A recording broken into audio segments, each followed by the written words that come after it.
So you've sharpened your blades, but you're not done yet, because the secret to scary sharp tools isn't the sharpening stones, it's the strop. I'm Cale with Dansbee Designs, and in part 3 of the Cutting Edge series, we're talking about the simple final step that makes every edge shine.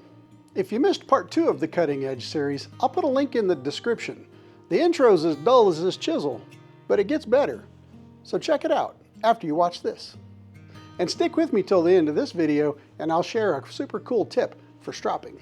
So let's talk about what stropping does and why it matters.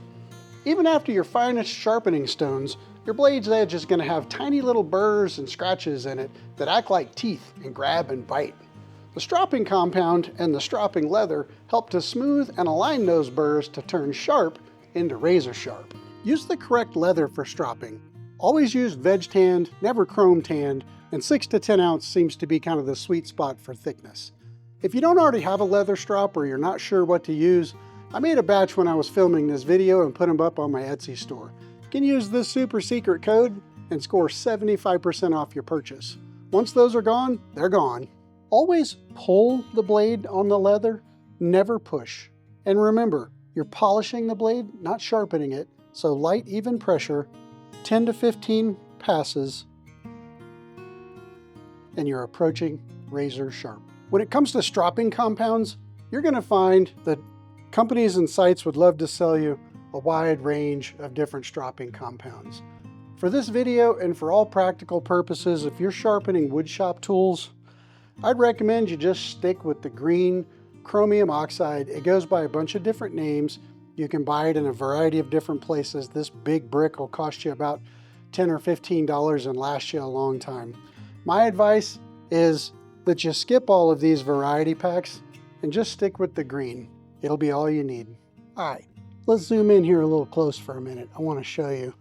This chisel, I'll try to hold it up so the camera can see it. This one's been sharpened on these 3 stones. Light passes, easy peasy. And then probably 15 or 20 times on the strop with some green stropping compound. This chisel got the same treatment, but didn't get stropped. So I don't know if you'll be able to see this in the camera or not. I want to try to hold them up, and I'm just going to kind of tilt them a little bit, and hopefully you can see the difference that one of these is sharp, one of them is razor sharp. So hopefully you can pick that up. Hopefully I'm tilting it enough that you can see the reflections in both of these chisels. All right, so you ready for that super cool tip I told you earlier that I would share? Here it is. A lot of the strops that you can buy come mounted on wood, and they have the rough side of the hide sticking up.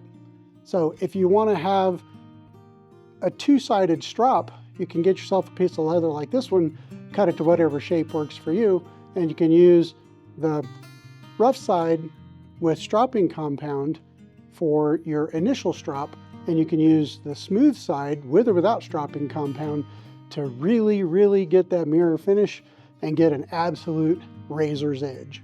If you remember this guy from episode 2, I actually blunted the edge on my bench grinder so I could show you what a dull edge looks like. In episode 4 of this series, I'm going to introduce you to machine-based sharpening, and we're going to really tear this guy up, and then I'm going to show you how we fix it. So I hope you'll join us. Until next time, friends, peace, love, and sawdust. I'm out.